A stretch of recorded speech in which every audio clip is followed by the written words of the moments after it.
Alrighty guys, hi, it's Amanda. I am back for another video. I'm going to first off apologize about our filming space right now. I'm just trying something different and I don't know if you're getting a reflection off my glasses. If you are, I'm sorry. I was not anticipating having to film this. I already filmed a video on this topic and we'll get into that. But if you're here because you clicked on the title, I would ask that you stay and watch the video to the end before maybe leaving any hate comments or not understanding what I'm trying to provide here. So I have been following this Micah Stauffer journey and James Stauffer with what has gone on with him, and a lot of other channels have as well. And in doing the information gathering on the back end, Katie Joy from Without a Crystal Ball had been given a tip to a Facebook group, and she was able to go in there and gather some information and get some receipts, and was just bringing awareness to something going on that most people I don't think understand is occurring, but unfortunately it is. And being someone who has worked in the child protection welfare in the past, this is more of an issue than people know. And there are task force with most law enforcement agencies that will investigate this cybercrime stuff if they're getting tipped off. So if you ever come across any kind of web page like this, if you don't know how to report it to the FBI like what Katie did, I would advise you taking it just to your local law enforcement and seeing what they can do about it. So that is just a side note. So like I said, this mainly is going to be about terminology used, situations at hand in this Facebook group. And I did mention at the beginning of this that I did already film this video, and and then I reached out to Katie because I was going to post it tonight. I'm hoping to get this filmed and everything and up tonight still. But I reached out to her just to let her know, and she was asking kind of what my points were and what issues I might have. And it really boiled down to the terminology that she was using. And some of this, I didn't tell her the situations, but a couple of the situations that were mentioned, I didn't vibe with. So she then kind of responded back and just told me she was just using the language from the Facebook group. I'm not here to judge her, so I'm not going to say that that's not the case or anything, but I still feel that it's important to provide some context and provide what some of these terms actually mean in the profession, and that not everything that is reported during all of this saga is as good or as bad as some of the YouTubers are making it out to be. And I'm not stating Katie is one of those people. I actually really enjoy her content, and I appreciate being an adoptee myself, the effort that she has gone to bring awareness and kind of speak out publicly with a larger platform and provide some of this information so it's more widely known. But we're going to move on into some of the information. I do have notes, so I am going to be kind of looking down just to make sure I stay on topic. If you've seen any of my other videos, I kind of just speak from my mind. And if I do that, I don't believe I'm going to get all the points out that I feel are necessary in this video. So I am probably going to be referring to my phone. And I am going to be referring to Katie's video because she is the one who brought this to light, and I am not someone who, you know, plays the other YouTubers' video in the background. I'll link her video that I'm referring to in the description bar if you haven't seen it and you're interested. So I really liked that in the beginning of her video she kind of prefaced and provided some information about adoptions and international adoptions and why some people may feel or may resort to such a nasty thing like the Facebook groups. And, you know, she provides that people can't afford it, people are afraid to tarnish their criminal histories being clean, people don't want to undergo investigations from either law enforcement or child protection services. And those were the main reasons that she provided. And from that, she segues into kind of providing this Facebook page. So on this Facebook page that she's referring to, it was I think she said like 300 people, or somebody at some point had said it was like 300 members. That's a lot of people to be sharing information about children and trying to find homes for them, not knowing who they are, which is also a point that Katie makes.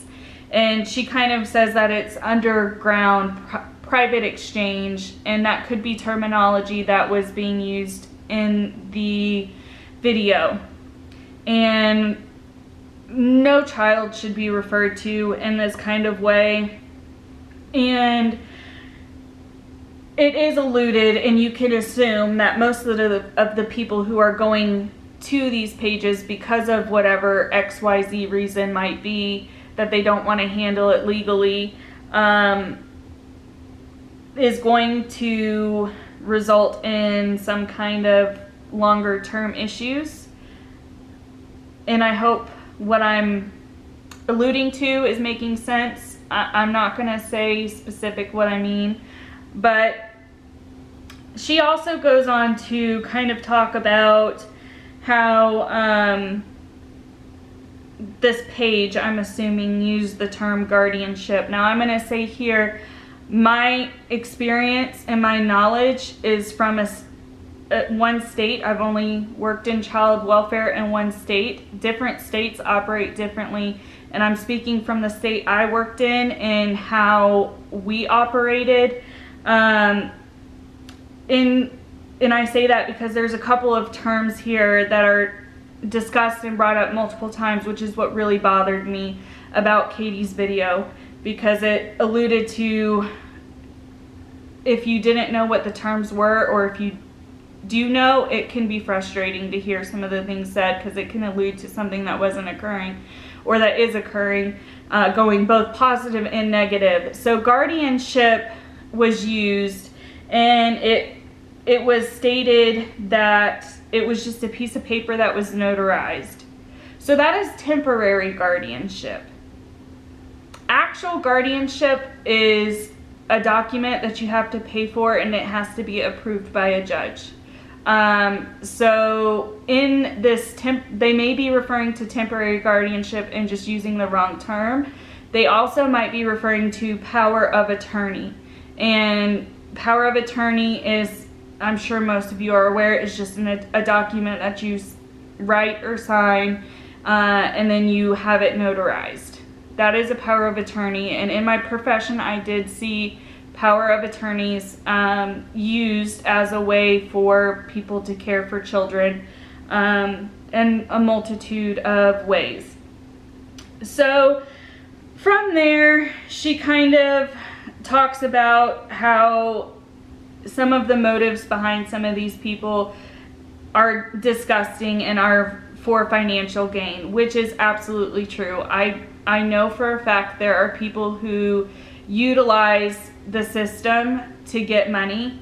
However, I don't know if her information was from the from the Facebook page, or from information she gathered, and it could be information from a different state. The state that I worked in, for funding, like the stipend she referred to get a foster care stipend, the child actually had to be in your home and they were checked on regularly. So there would be no way, again, this is from the state I worked in, that anybody could just rehome a child who is actively in foster care. Adoption, there is an adoption stipend. However, it is not a long-term thing. It typically is something that goes towards your taxes, and it is a good sum of money. And I'm pretty sure it's only for a certain period of time. So people could be utilizing that and could be just making a cash cow out of this, which not a lot of people are willing to say it, but I'm not monetized and I really don't care. My channel is a hobby and to provide education and to bring awareness. This is human trafficking. If it is not being done legally with any kind of legal formalities, it is human trafficking, and at worst it's dealing with children. And I know these things, like, it's just so hard to actually wrap your head around, because you know these things exist. I was aware of these pages, not this particular one, but in my job I had come across stuff like this before. I know this is out there, and every time, for some reason, I am still just utterly shocked that people have this much gall to not care about any repercussions. And Katie does talk about how repercussions are limited, and unfortunately she's right. Unless you are able to get it to the proper authorities in a quick enough manner, and the authorities are able to either handle it themselves or forward it to somebody to handle appropriately, it is hard to track some people down. I can advise, if you ever come across a group like this, if you don't know where to take it to your local law enforcement.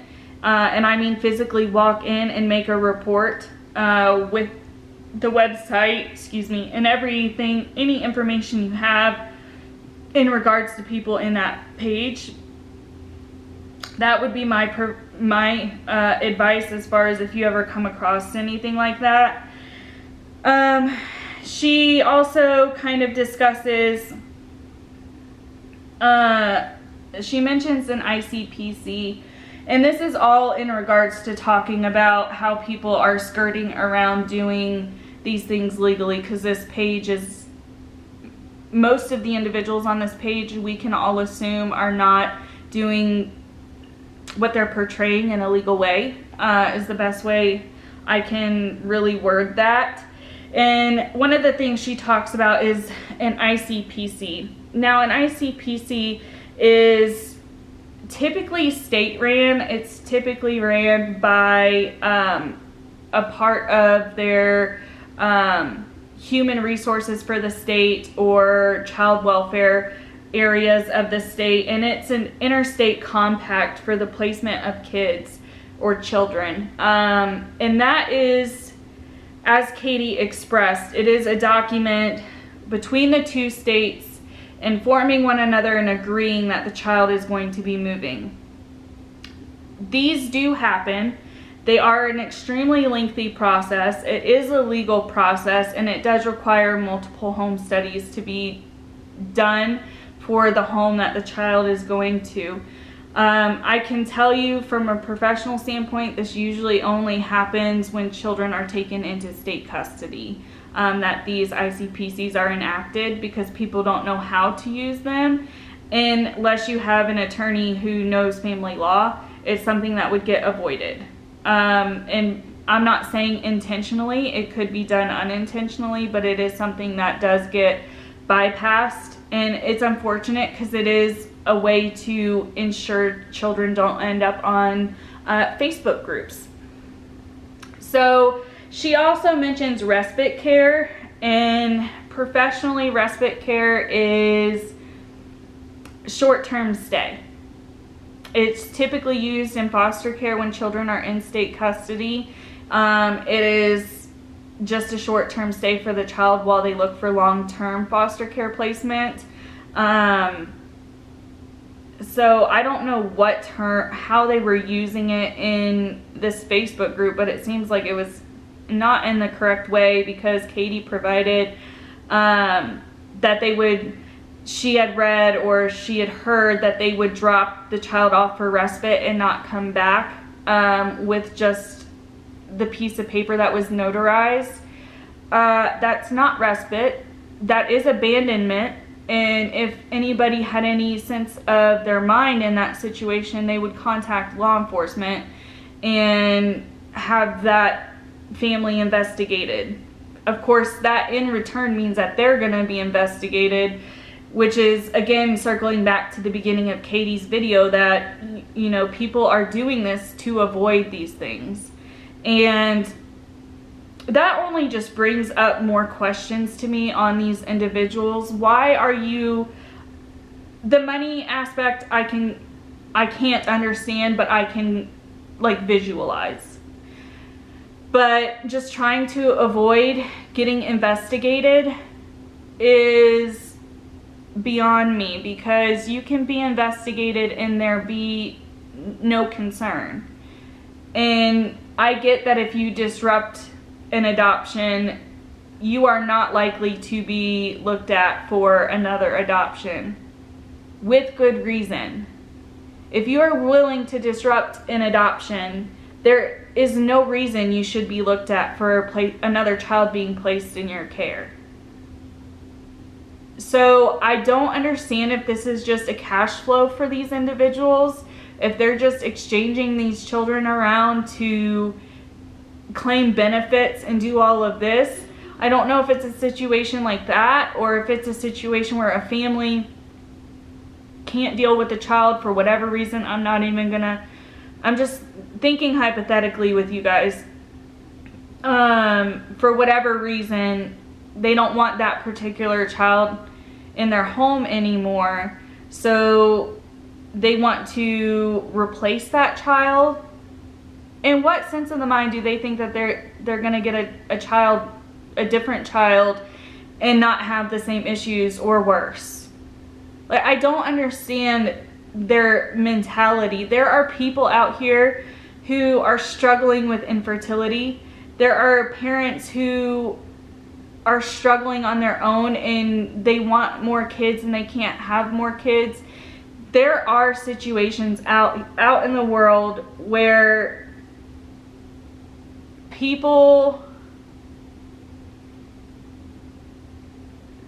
I don't know how to word what I wanted to say, so I'm just not even going to mention it. But there are people who are struggling with infertility and things of that nature. Why are these individuals not looking for families like that? Why are they being this shady? Because it's illegal. Because they are tarnishing kids. They are putting these children in unsafe situations. And if you don't have the moral high ground to deal with the consequences of an investigation or of going about this legally, then you should not have ever had that child in your care. And whoever placed that child in your care is to be questioned as well. And I implore you guys, like I said earlier, if you find any websites like this, any pages like this, I'm happy Katie has brought this out to provide a bigger audience about this, because this has been ongoing. This is something that has occurred behind the scenes forever. And it's really crappy that people don't talk about it, myself included, that I didn't feel confident enough in what I had to say to bring awareness to this. I feel bad that in my first video, I kind of went at Katie because of the terminology that she used and the examples that she provided, because they appeared to be inaccurate. And again, I'm saying they appeared to be because different states, I know I'm beating a dead horse, but different states handle things differently. So it very well could be how those individuals on that page, how their state operates. It could be. However, like, all the terminology being used in incorrect manners, it only leads to miseducation and misinformation in the long run, and I don't want that. For this community, I want everybody who is invested in any type of advocacy, for whether it just be for the child in the Stauffer family or long term, like in general, to cause change, you have to be able to understand, and you have to be able to know what is being said. And I feel bad that that's how I had approached my first video. I am glad that I reached out to Katie and had a 2-minute, if even, conversation with her to kind of just be able to grasp where she was coming from. Otherwise, I might have made a fool of myself. So I'm happy I took that leap and reached out to her, and I know I ran the risk of her not reaching out to me. And moving forward, discussing things, I am going to try and make sure that if it does involve other individuals that I am able to try and contact, I'm going to do so, just to prevent further misinformation.